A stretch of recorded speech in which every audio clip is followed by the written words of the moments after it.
Hello and welcome guys to the third installment of the Trading Psychology and Mindset series. In the first two videos, we established the framework of the markets and how to view an individual trade.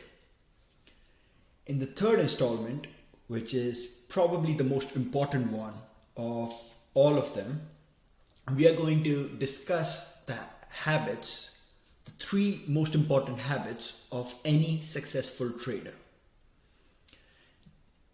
If nothing else, these are the three things you want to focus on in good times and in bad, especially during the bad times, because these will be the only factors, only habits that bring you out of a funk.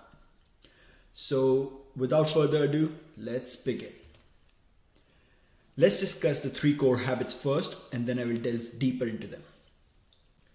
So starting next week, the three things you absolutely have to focus on and judge yourself on are these. First, do not take a trade until a setup meets all your entry parameters. Now, what's crucial in this is the entry parameters. The only way you can have this habit is if you have clearly defined entry parameters.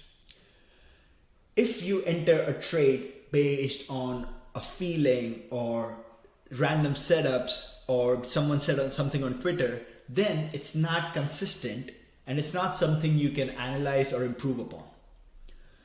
As long as your entry parameters are variable and not consistent, you will not improve because there's nothing to improve upon. So you need to have clearly defined conditions that need to be met to enter a trade. And this will be important as we review our trades, because then you can change your entry parameters to become better. But if the entry parameters are vague, then you cannot review them and you will be stuck doing the same mistakes again and again throughout your life as a trader. So that's the first condition. Do not take a trade until a setup meets your entry parameters. The second one is, when a setup meets your entry parameters, do not second guess yourself. Just because your last 2 or 3 trades didn't work out, maybe you're having a bad day, whatever it is, right? If you have the slightest amount of doubt, that can wreck your trading. When the entry parameters are met, right? If the setup is exactly how you want it, enter without doubt, just do it, right? Risk such that one trade does not ruin you, so you don't have any fear in that way. So obviously risk right, but do not second guess yourself, do not doubt yourself. You have to take action when the pitch is there to be hit. One way to do this, and this is something I picked up from Trader Dante on Twitter. So most of these habits actually I picked up from Trader Dante a few years back, and they have been absolutely essential in changing my trading journey. So credit to him for making this so clear for me. One thing that he suggests, which is quite useful, is negative visualization. What does that mean? It means when you're entering a trade, imagine the trade going against you and your stop getting hit, giving you the loss, the maximum loss that you would on that trade based on your risk. If you're comfortable with that maximum loss, then you will have no reason to doubt yourself when entering a trade. The only way you will be comfortable with that max loss is if you risk correctly. If you're risking your entire account and you visualize losing the entire account, you would not take that trade. So doing this, like a small thing, will help you be at peace when you're taking the trade, because it will help you risk the correct amount. So this is something you can try, is before you enter the trade, imagine the trade hitting your stop loss and how much you would lose. And if you're comfortable losing that amount, then you will be able to take the trade in a calm manner, only focusing on the price action and not your P&L. So that's the second condition. When the entry parameters are met, take the trade with full confidence. Don't doubt yourself.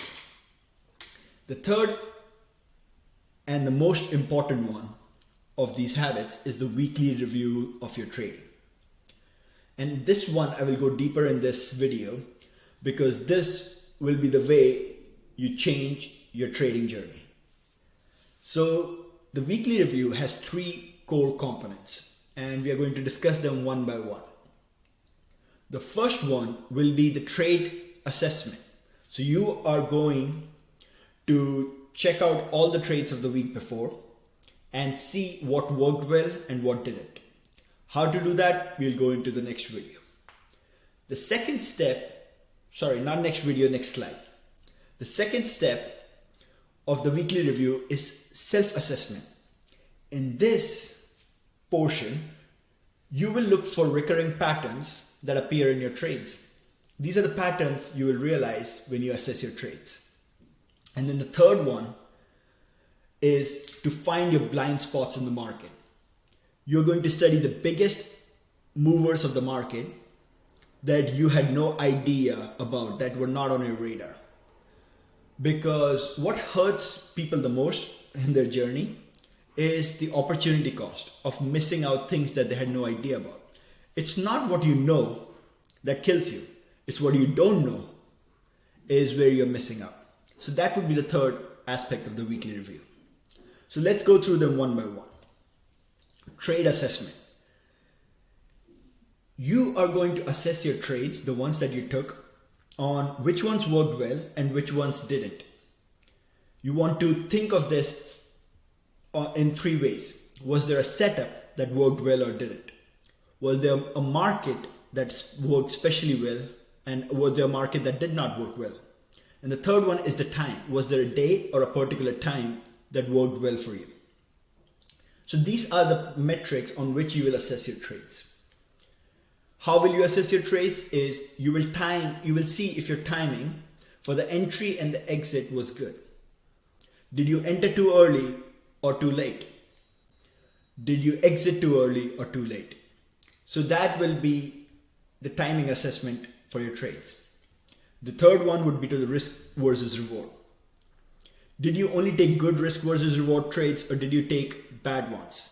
Bad ones would be something like risking $2 to make 50 cents. Unless your win rate is absolutely amazing, where you win 95% of the times, that's usually not a good proposition. Capital risk. When you took the trade, did you risk too much or too little? And the last one you have to assess is, did you take trades that were not part of your plan? So this will comprise of everything that you will use to assess your trades. And why this is important is because that's the foundation on which the self-assessment will take place. The self-assessment will take place in order to see if there are any recurring patterns in your trades. If there's something that consistently goes wrong or something that consistently goes right. For the things that consistently go right, you want to think about how to enforce those patterns, how to keep them going. For the ones that go wrong, you'll have to solve those problems, and the way you do that is by defining the problem, correctly defining the problem, right? Be as precise as you can be. Then find the cause of that problem. Why is that problem happening? And once you know the cause, then write down an actionable solution to that problem. It's like, this is what I will do to solve this problem, and do it. And this is how you will solve the negative patterns that are coming back in your trading. Do this process over time, and you will weed out most of the bad things and keep all the good ones, and you will have a quantifiable way to see your progress as a trader. The last one is study outside the box. Now, I didn't say think outside the box because the market is already telling you which were the biggest moves of the last week, right? So market is already telling you what you missed out on.